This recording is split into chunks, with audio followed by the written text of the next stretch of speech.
Welcome to the CEC Report. It's March 2nd. I'm Robert Barwick, and once again I'm joined by CEC leader Craig Isherwood. Welcome, Craig. Yeah, thanks, Robbie. Okay, in today's report, will the Brits use this weekend's Russian election to trigger World War III? Secondly, background information. Vladimir Putin's enemies are Australia's enemies. And finally, empty houses are a financial ticking time bomb. So first, will the Brits use Russian election to trigger World War III?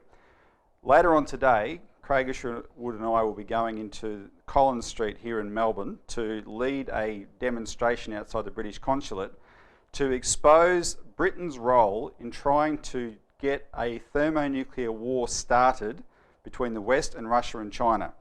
And the danger is that this weekend's Russian election they could use as the trigger.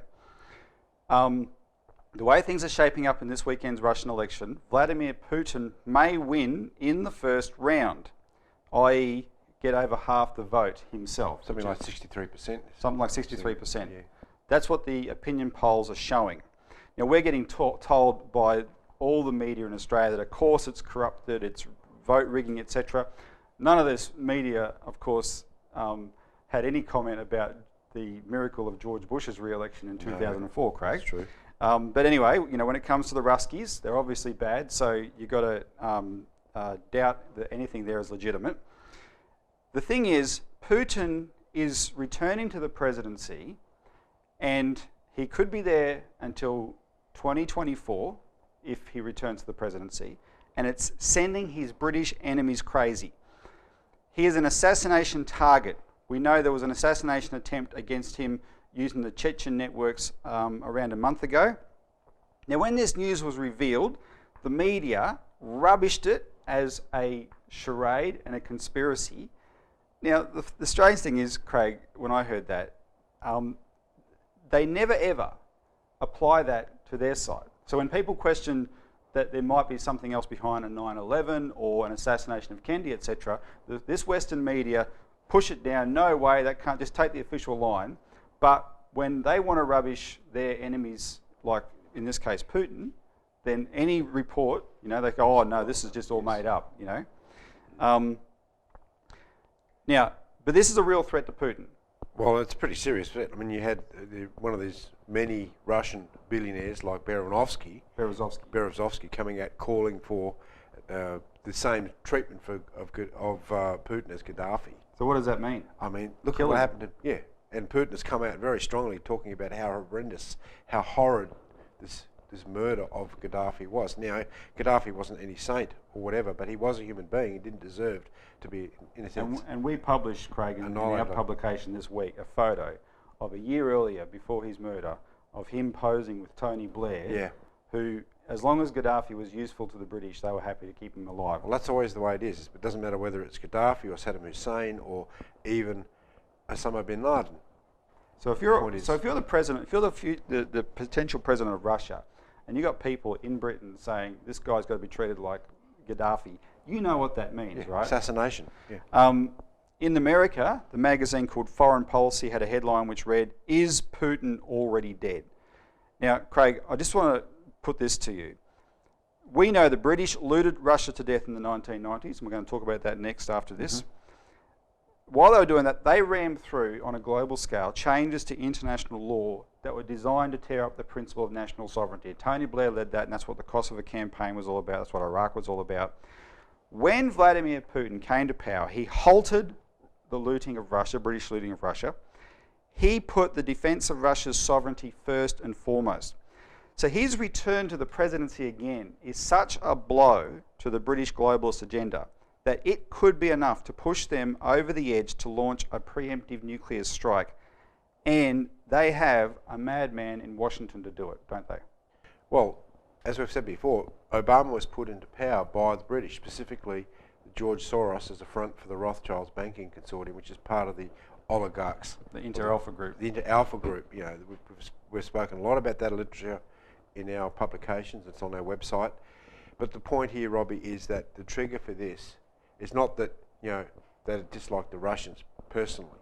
The issue is national sovereignty, as you've indicated.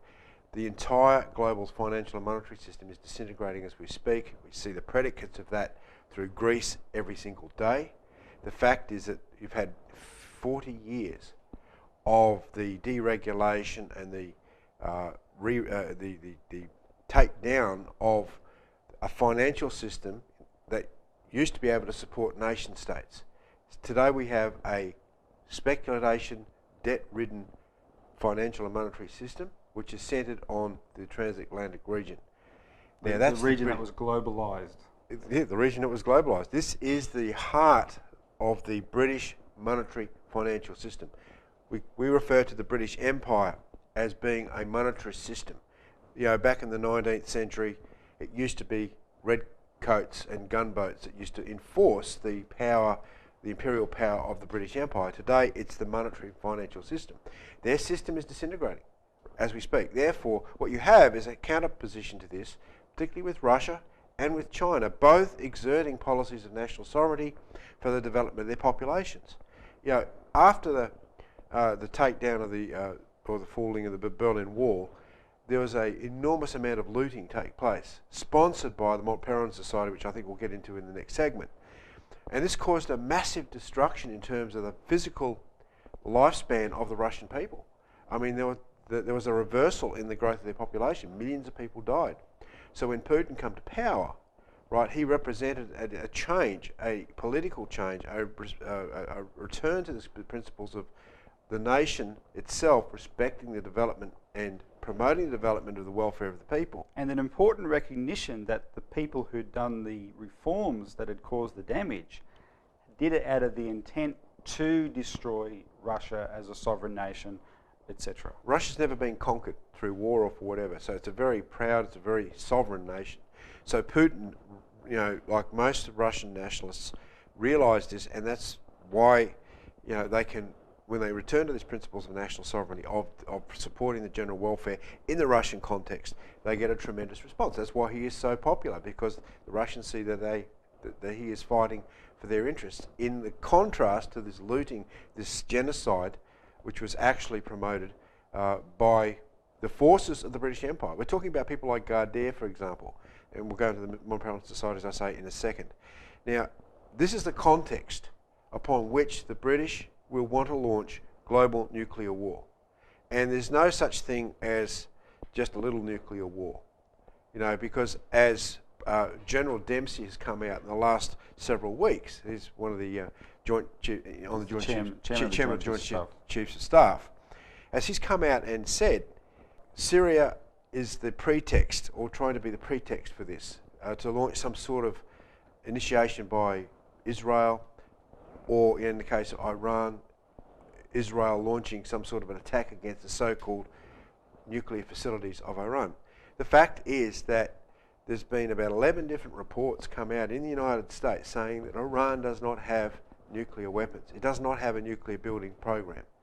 The trigger for World War III, however, is that if there is any attack against Iran or any attacks against Syria, like was done against Gaddafi, this will trigger the interests of Russia in the region, because Russia has a significant interest in particular Syria, but also very good alliances, necessary alliances with Iran. So the destabilisations that we're seeing in the Middle East today against Syria and Iran are actually directed against Russia and China. If Russia and China are allowed to be, in a sense, the last men standing after the crash of the global financial system, the British Empire is finished. And they have no intention of allowing that to happen. They would rather push for a nuclear annihilation of the entire world's population than have Russia and China the dominant forces after the end of the financial system as we know it. And of course, conveniently, an annihilation of the world's population fits entirely in with their agenda. And as we've said many times on this show and in our policy directions, the intention of the British Empire is to reduce the world's population specifically from the 7 billion it is today down to below 1 billion. They've come out and said that, and they're not just using economic warfare in the form of these policies of globalisation that have brought the monetary system to its knees, but they're also, the flip side of this, which we've talked about in many of our publications, the idea of radical environmentalism, where you shut it down through green policies. Yep. All right, well, we've run out of time, so we better leave it there. We'll just highlight this. This is a flyer that we're distributing around the country today as part of an international day of action that's been called by Helga Zepp-LaRouche. So this will be done this weekend all around the world. We're releasing it as a press release as well, so you'll get it on your emails. So read the details in there, and we will follow this up next week, obviously, with the results of the Russian election. So when we return, we're going to go just into some background now of what Craig mentioned a few times, the Mont Pelerin Society, which proves that Putin's enemies are actually Australia's enemies.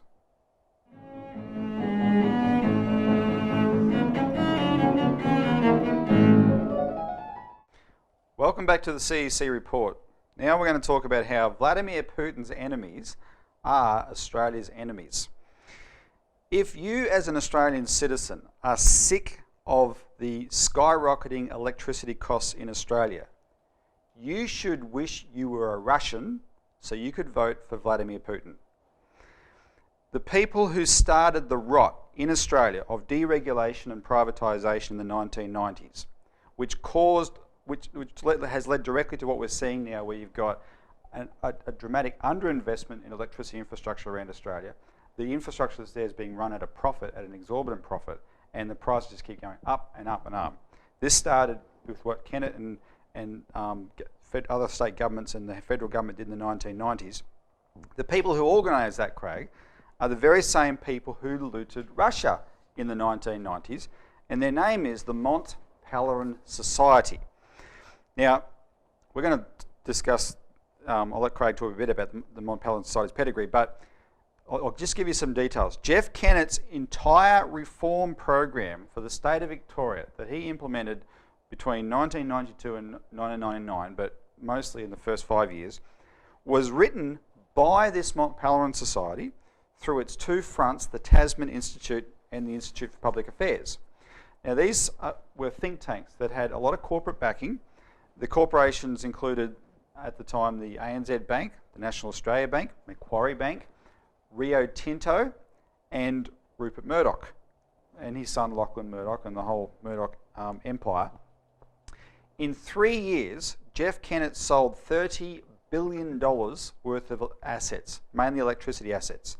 And on top of that, he gutted the healthcare system, gutted education, smashed unions, all of which came out of a blueprint written for him by these Mont Pelerin groups called Project Victoria, right? And of course, when he sold these assets, like electricity assets, the same corporate backers who gave the money to these think tanks to write this plan were the ones who bought the assets. Yeah. Right? Going back into the 1996 period with Robbie, when we put this new citizen out, secretive British cult plots mass cuts and union job busting. I mean, this was an explosive report because the Mont Pelerin Society was a secret society that no one actually knew it existed. Yet you had all these think tanks like the Tasman Institute, the Institute for Public Affairs, the Centre for Independent Studies, the H.R. Nichols Society, were all spurred out of this particular mother institution, which was based in England. And well, we interviewed, remember, we did an investigation.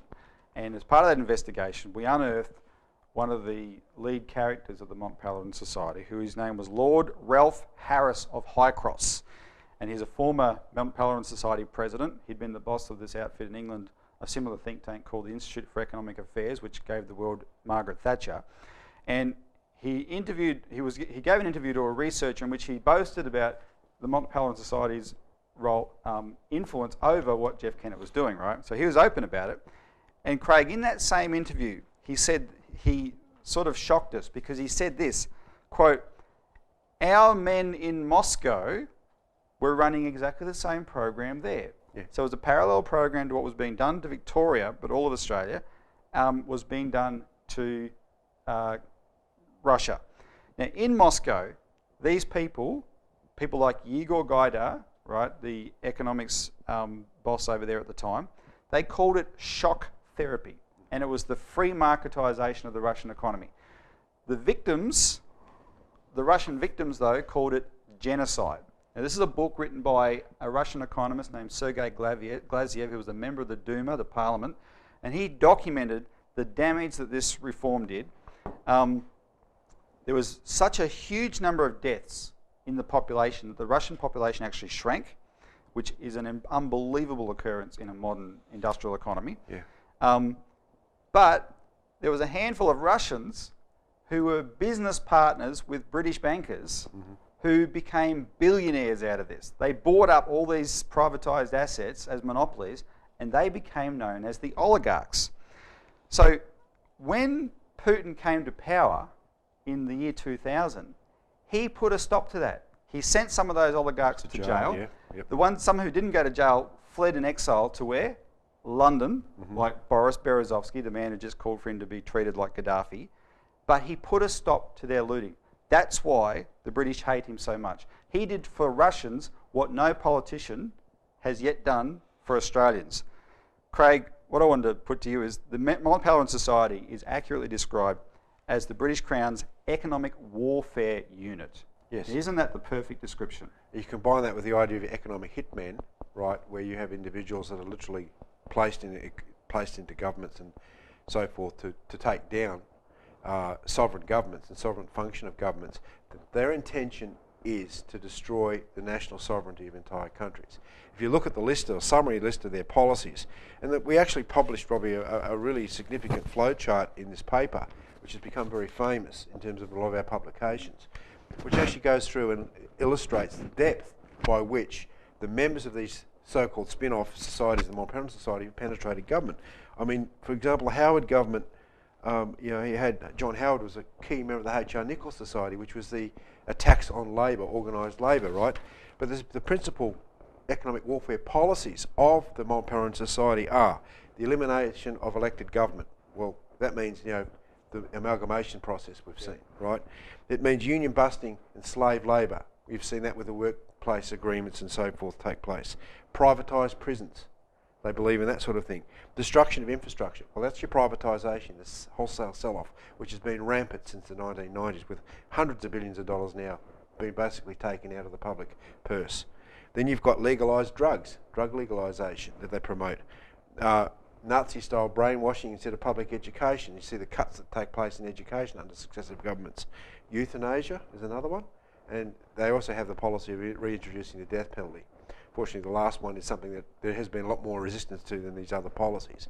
So you just take a summary of those. Now, we've got a lot more material on this, which we can't go through in depth today on this show, but that's what we showed, our hypothesis, what we showed in the past, is that the collapse of our economy wasn't an accident. It was well planned, it was strategic, and the intention was to destroy sovereignty, national sovereignty. And Putin, how he is so hated, represents the counter position to that. That's why he's hated.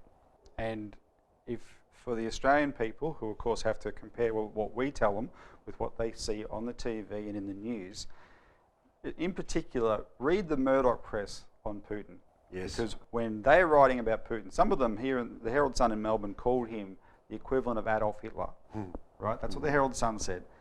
They are speaking on behalf of the British establishment, which Murdoch ultimately serves. I don't think Murdoch feels safe in Russia. I don't think he would either. All right, so let's leave that there. As Craig said, you can get more information from us. When we come back, empty houses are a financial ticking time bomb.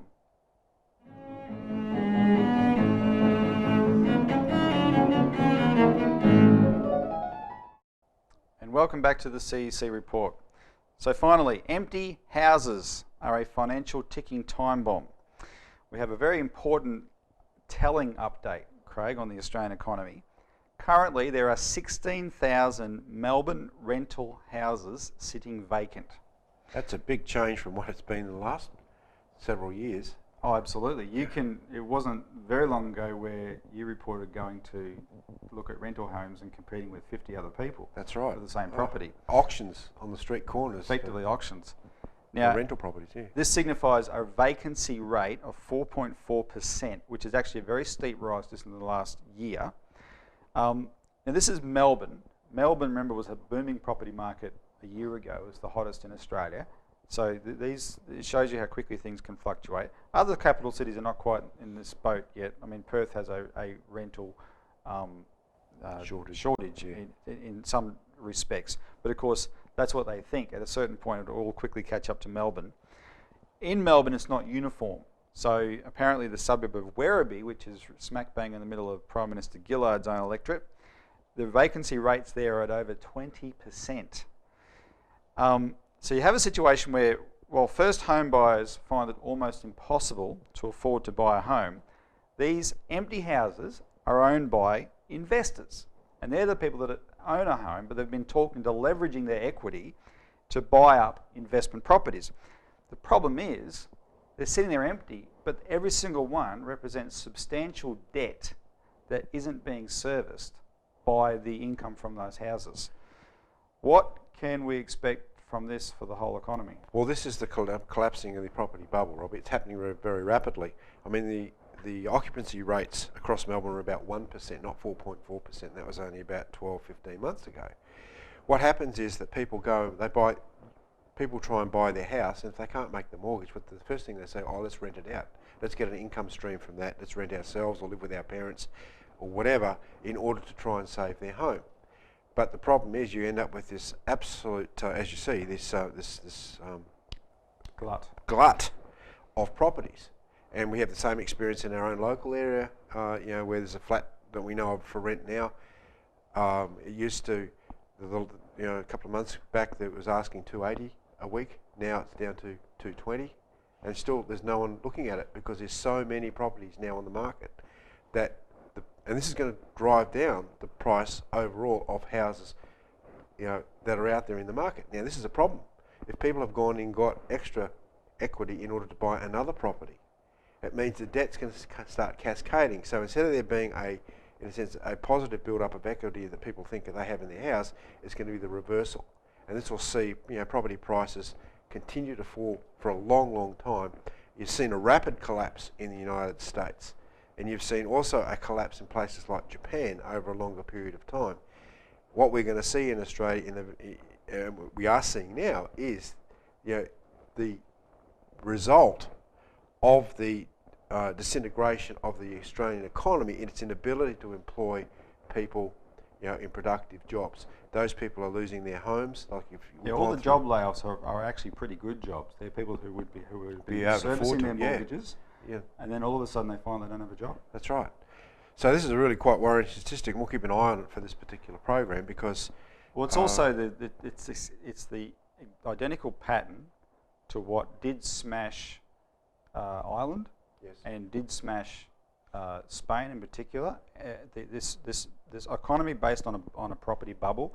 I think, Craig, the other thing people have to understand is in this era of globalisation, when we have systematically taken down our productive industries, the industries that have actually produced, the mechanism by which our economy has been kept liquid, it hasn't been because we've earned money. We've been leveraging debt. And the fulcrum of the lever has been Australia's property bubble. Which then goes straight into the very heart of the banking system, because our banking system is drugged, you might say, on housing mortgages.